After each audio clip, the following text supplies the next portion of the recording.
Tantor Audio, a division of Recorded Books, presents This Side of Innocence by Taylor Caldwell.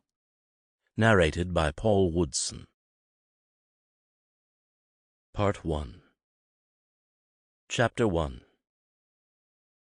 It seemed to Jerome Lindsey that disagreeable news invariably arrived when he and New York weather were in execrable moods. Yesterday the air had been beguilingly mild and balmy, for all it was the middle of December, and the sun had had a misty golden effusion about it. This had all fitted nicely into the background of his own buoyancy. A particularly desirable and delectable young lady had given every promise of succumbing to a long siege in the evening. Yesterday, then, Jerome had appeared much younger than he did today. He had actually felt sparkle and exuberance, but that was yesterday.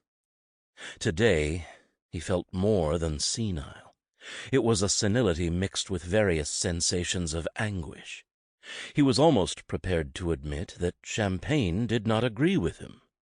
But that plebeian confession still hovered uneasily about in a head that gave ominous indication that somewhere, somehow, during the night, it had been stepped upon hard by a brace of draught horses. The lady, unfortunately, had not stepped upon him. She had been much more amenable even than he had hoped. He wished now that she had shown a little restraint. The weather matched his mood and his sensations. Sleet obliterated the brown buildings opposite in skeins of gray and swirling wool. Wind shrieked at his windows. The pavements were a-slush, and a few wayfarers scurried along under pallidly gleaming umbrellas. Nor, as he lingered over pots of coffee, and coffee only, did his mail touch his life with a glimmer of brightness. There were a few dull invitations, but the mass was almost entirely composed of bills. He regarded them, unopened, with pain, screwed up his lined face, and threw them into his wastebasket. Jim, his man, would later salvage them and lay them in a neat but unobtrusive pile upon his desk. In the meantime he did not care to look at them, just as he did not care to look at his face, which would inevitably suggest that he was much older than his 34 years, and much more repellent than he actually was in less head-cracking moments. He was still unshaved. He could never bear to shave after a particularly hectic night. It only increased his suspicions that his skull was ready to fall into brittle fragments. His eyes watered, felt hot and rough and sore. He blinked them, bending forward to examine the last letter or two by the light of a very pretty alabaster lamp which he had bought in Italy the summer before. There was a letter from his sister Dorothea. He scowled. He was about to toss the letter aside, to be read in a less painful hour, when he noticed that the envelope was thick and bulging. Dorothea was not in the habit of writing long letters. One thin tissue sheet was usually enough for her, and even that one sheet required considerable mental bracing on the part of Jerome. But his curiosity overcame his involuntary wincing at the idea of reading one of Dorothea's letters, and he opened it. As he did so, he shouted to Jim to bring him more coffee. He began to read Dorothea's letter. Hilltop, River's End, New York, 15th December, 1868. My dear Jerome, in the same post with my letter you will doubtless receive Papa's epistle with news that may seem to you merely amiable and pleasant, and of which you may possibly approve in your careless way. I am afraid, however, that it will do little more than to stir your most casual interest, for you have never displayed that family solicitude and loyalty which are so important in dear Papa's life. You will forgive me, I trust, for recalling to your memory your unremitting amusement at Papa's sense of family and tradition, for it has always deeply wounded me. Even when you were only a schoolboy, you appeared to find Papa's sentiments little less than ridiculous, and my heart is still scarred at the remembrance of your remarks to him on the subject on your 17th birthday. As if tradition and family pride and honor were somehow reprehensible and jejune, and not to be countenanced by young gentlemen with worldly and sophisticated pretensions. I am afraid that my sensibilities are so disturbed by this memory, and the memory of others hardly less insensible, that I am diverging from my subject. But I wish to assure you that only my agitation and distress impel me to write this letter to you, for we have been somewhat less than friends, though brother and sister. Then my conscience sometimes disturbs me with a sense of guilt. I am 4 years your senior, and it was to my care that our dear mamma consigned you before she was called home. Have I failed in my duty? Are there hidden reproaches you could address to me, but do not do so out of fraternal delicacy? But no, I hardly believe this. Delicacy was never one of your more prominent traits of character. Surely, I pray heaven, I am not guilty of your curious sense of humor, your reckless way of living, your extravagance and irresponsibility, your debts and your foolish aspirations for an artistic career. If I am guilty at all, it is because I have never understood you, and that my precepts of integrity, honor, and an edifying and genteel manner of living failed to make any impression upon you.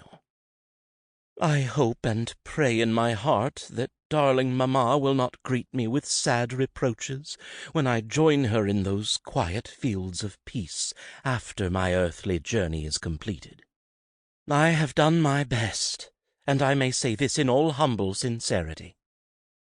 "Dear, dear Dorothea," said Jerome, taking up another thin sheet of paper with its closely written lines in thin purple ink.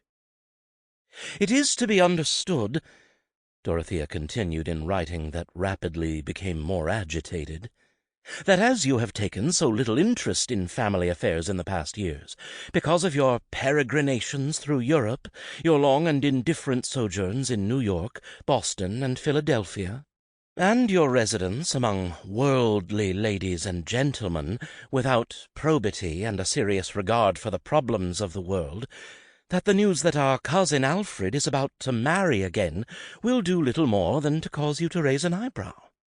I beg of you to give thought, for just a moment, to the implications of the matter." "Good God!" exclaimed Jerome aloud, and laughing immoderately. "Is that stick about to propose to old Dotty after all?" He bent closer to the lamp that was shining brighter now in the December dusk. He had been reading with that amused indifference to everyone but himself which his sister found so insufferable, but now his interest was awakened. "It is my constant prayer," Dorothea went on, "that I shall always remember that I am a Christian gentlewoman, that I must harbor in my breast only the most Christian sentiments of charity and forbearance, and, as our dear, late-lamented President has urged, malice towards none. I am certain that not even my worst enemy can accuse me, with truth, of forgetting those axioms of pious conduct implanted in my youthful heart by darling mamma. So I implore you not to dismiss what I must say in the belief that any anxieties on my part rise from uncharitable motives or prejudice. I possess none of those snobberies and pretensions which so afflict those who have no securities of genteel birth and traditions and antecedents. From the elevation of our mutual ancestry, I can afford to be tolerant and kind, but just, I pray. Doubtless it will inflict ennui upon you, if I remark, as I have remarked to you so often before, that Papa's sense of family and traditional pride are the supreme motivations of his life, and I revere him for them. I should be less than his daughter if I did not do so. It was his hope that he might be blessed by many sons and daughters who would live about him, and present to him flourishing families, to share with him his reverence for property, and the continuity of his blood, and the immortality of his elevated traditions. But God, in his inexplicable wisdom, which I must confess I do not comprehend, saw fit to deprive Papa of these blessings, and allowed dear Mamma to present to Papa only 2 children, you and myself. I do not reproach heaven, but I find it a little difficult to understand. When I began this letter, so onerous and so bitter, under the circumstances, I warned myself sternly that I must not reprove you, nor remind you of things best forgotten. But in order to clarify what I must say, I am compelled to recall to you that though you are now nearly 34 years of age, you have not seen fit to marry some genteel young lady of our mutual acquaintance, and that you have repeatedly declared, in Papa's hearing, that you will never wed, and give to Papa those grandsons for which he yearns so silently and so patiently. If I have any reproach at all to address to Papa, it is that he was always so tolerant with you, and displayed for you an affection which is very bewildering to me. Never did he urge upon you that conduct for which any gentleman with sensibility and filial devotion would have needed no urging. He allowed you to dissipate the $75,000 which Grandma Holden left to you indiscreetly, without a single suggestion or reproach, and in his tenderness was really convinced that you were gifted. Nevertheless, as the years passed, I saw his sadness and regret, though not a single word of this, I am certain, ever reached you from his pen. Rather, he sent you large checks at intervals, doubtless at your imperative request. You will recall that I am Papa's secretary and housekeeper, and these checks, in due time, all passed through my hands. You once told me that as Papa had adopted his brother's son, Alfred, that relieved you of any responsibilities towards Papa, and that he now had a son who would do his duty for the family. Your indifference to the implications of this appalled me, but I kept silent. Not that I do not cherish Alfred as dearly as a brother—" "And slightly more so," remarked Jerome with an unpleasant grin. "And do not rejoice that he has filled Papa's remaining years with pleasantness and comfort and peace. I am sure you will not deny this. But Alfred's first marriage to Martha Winchester resulted in nothing but poor young Philip, who has neither the strength nor the possibility in him to give Papa great-grandsons in due course of time. When Martha died, upon Philip's birth, it seemed that our hopes vanished forever with her." "Not your hopes," said Jerome with disagreeable derision. "Poor old Dotty." "We have cherished Philip, and I have been a mother to him," Dorothea continued. "He has repaid both Papa and me with gentle affection, as if he understood that his deformity has been such a bitter disappointment to us. As time passed, and Philip grew older, we were resigned to our fate. Alfred displayed no anxiety to marry again, and we all settled down to tranquil existence." "Not you," said Jerome, laughing nastily. "You were after him day and night, in the most refined way possible, of course." "And then," wrote Dorothea, and now her writing was so agitated as to be scarcely legible, and blotted suspiciously here and there, "like a bolt from the blue, Alfred announced his intention to wed again." "Aha!" exclaimed Jerome, turning up the lamp. "Now this is going to be very interesting indeed. So it is not old Dotty after all, thank God." His expression brightened with malice, and something very like gloating cruelty. "Naturally, Papa and I were astounded, but I pray you to understand that I was not disturbed. On the contrary. Riversend has its adequate supply of marriageable and acceptable females of the proper age, for after all, Alfred is nearly 39. But though I named them all to Alfred, he only shook his head and smiled, At length we became conscious that he was uneasy, and that he kept glancing at Papa with a look that implored forgiveness in advance and affectionate tolerance. As you know, Alfred is now Papa's vice-president at the bank. Then Alfred told us an incredible tale that froze my blood. It seems that a certain young female, without antecedents, and an entire stranger, appealed to him a few months ago for financial assistance. This young female, who it is hinted possesses the most mediocre, if not sinister, past, it must be so, for she speaks rarely of her former life, comes from Thorntonville, that very miserable little farm village 30 miles away. She had been engaged to teach our local rural school, for which she was paid $40 a month. She claims to be but 22 years of age, but I am positive she is much older. For not only are her features hard and calculating, and the expression of her eyes exceedingly unpleasant, but she has a certain boldness of manner and speech which argues for more years than she admits. Also, her dress is not that acceptable in a teacher, and is of finer stuff and fashion than her salary could conceivably allow, though she declares that she makes all her garments herself, with patterns from Godey. I will concede this, in charitableness, but my heart speaks differently. "Oh, no doubt," said Jerome. After the first stunning effects of the news had left me, I journeyed alone to Thorntonville to investigate this young female, whose name is Amalie Maxwell. To my horror, my first premonitions about her were justified. Her father had been a drunken tenant farmer, and his wife had cleaned and washed for local respectable families until she died some 10 years ago. Mr. Maxwell was later arrested for drunkenness and suspected of numerous thefts. 2 of the latter charges were proved, and he was sent to State's prison, where he died 7 years ago, leaving Miss Maxwell, if her claimed age is correct, to support herself at the age of 15. It would be suspected that a young female of that age, conscious of her background, would have entered service, and there, with meekness and industry, would have tried to live down her past and elevate herself in the esteem of her mistress. But this she did not do. She decided, she says, to be a teacher.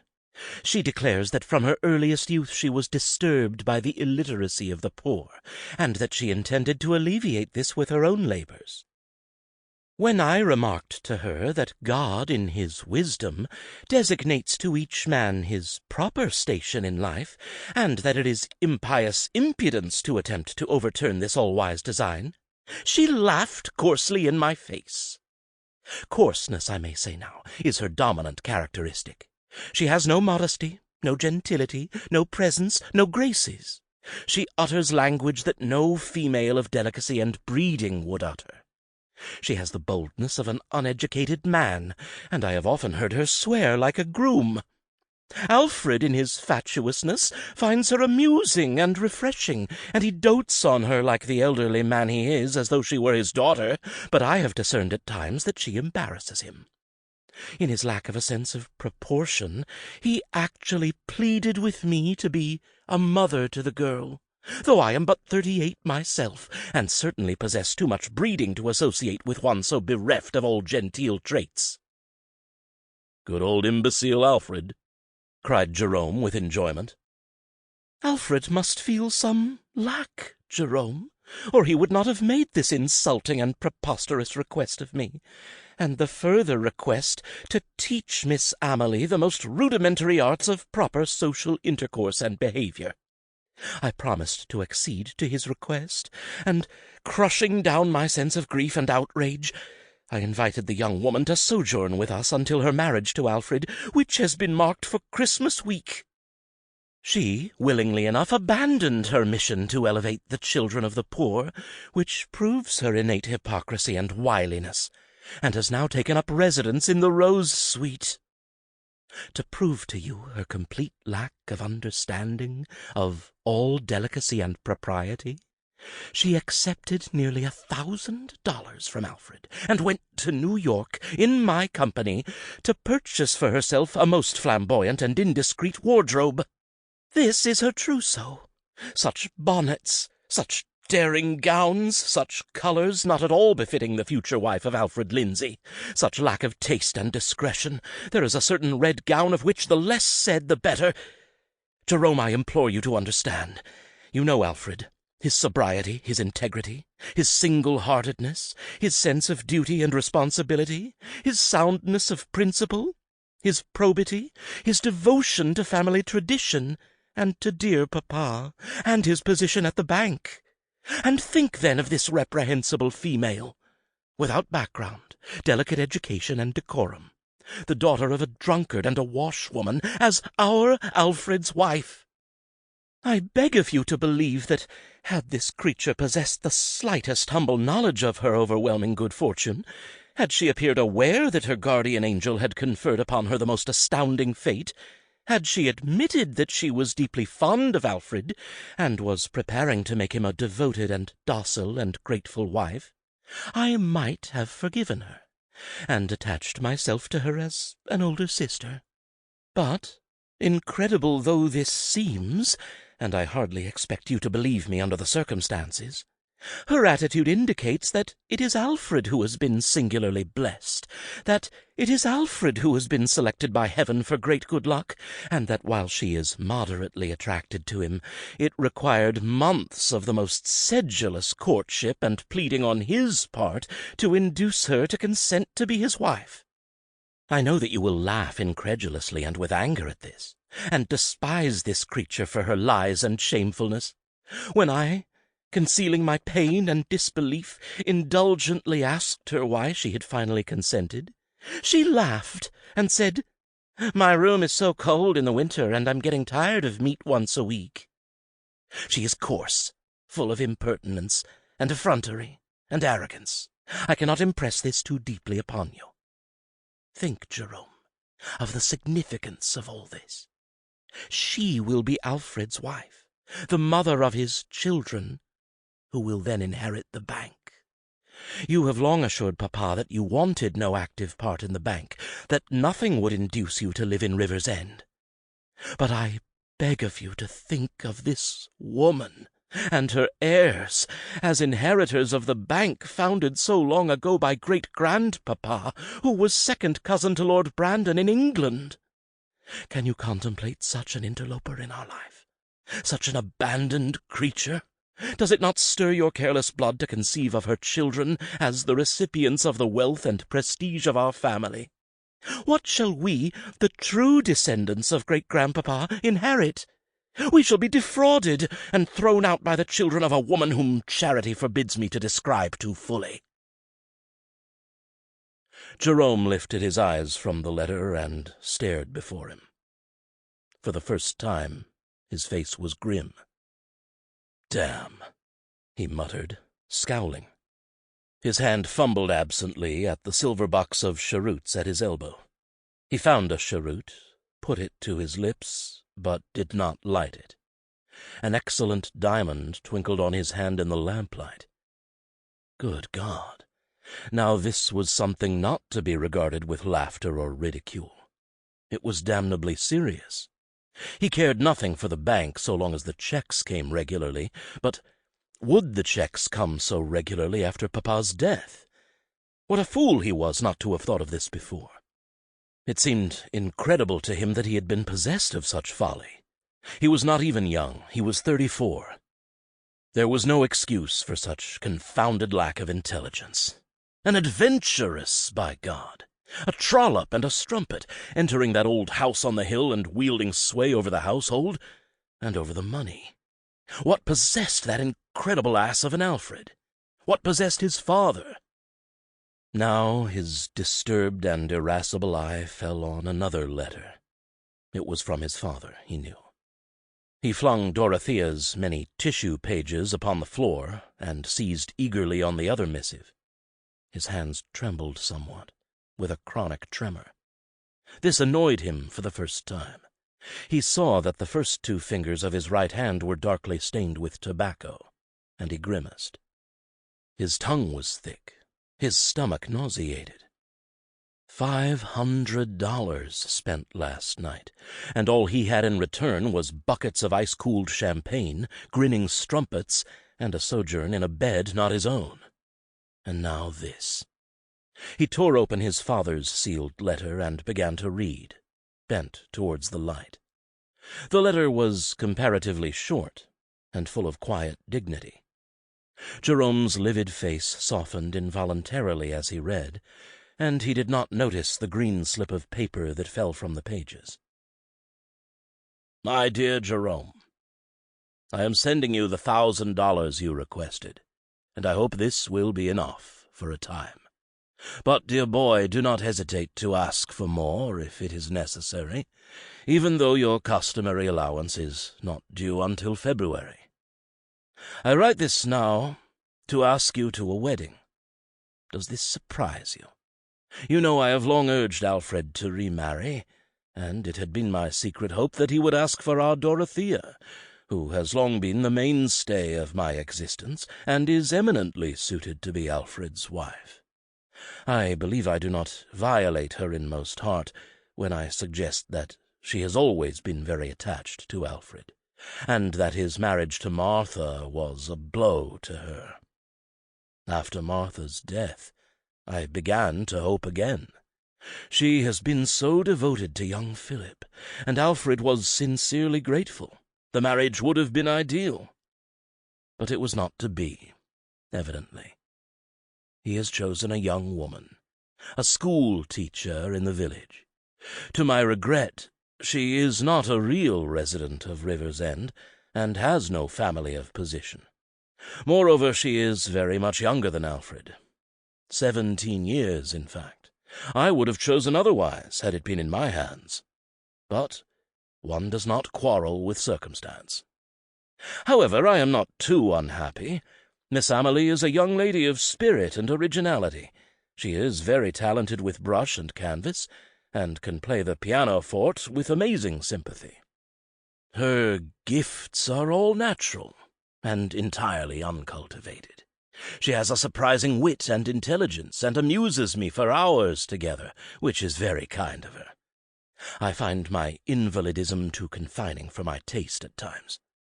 I might suggest that a little more restraint in her manner would be agreeable, and a little more refinement in deportment and language.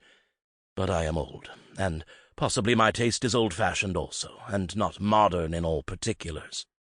Since the war, young people have developed a freedom not acceptable in my day, and the females especially display a certain intrepid boldness, which makes one wonder.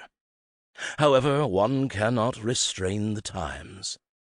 Doubtless I appeared very alarming to my own parents, and I do recall that my father regularly prophesied my doom. As for Miss Amalie's family, or lack of it, that ought not to militate against her. Is this not a country of vitality, where the strangest men rise to positions of esteem and honor? Miss Amalie's background is not disturbing to me. She is full of health and vitality, and is very shrewd. I predict she will present me with the grandchildren I long have wanted. They will be comely, I know, and even handsome, for she is a young lady of much presence, and with the loveliest face. Though Dorothea disagrees with me vehemently, I believe I find a resemblance in Miss Amalie to that portrait of my grandmother which hangs in the library. The eyes are identical in coloring, though grandmother had a certain gentleness of expression not possessed by Miss Amalie. The hair is amazingly the same, black and curling and luxurious, and there is a startling similarity of carriage and figure. Had you known your great-grandmother, you would agree with me, I know. I do hope you will be able to come to Riversend for the wedding. I know that you and Alfred never possessed mutual understanding and sympathy in your youth, but I hope time has alleviated that, and that you will meet again with agreeable sensations of brotherhood. You have not seen each other for nearly 5 years. Am I correct in this? As for myself, I have not been overly well since Mr. Lincoln's assassination. I confess that it was a most frightful blow to me, for we were friends, if you remember. But I am able to ride in my carriage for an hour a day without too much exhaustion, and I contemplate the future of our country with more optimism than in years. We must discuss all this. I confess that I look forward eagerly to your arrival, for we have not come face to face for nearly 2 years, and that was when I visited you in New York. Sample complete. Ready to continue?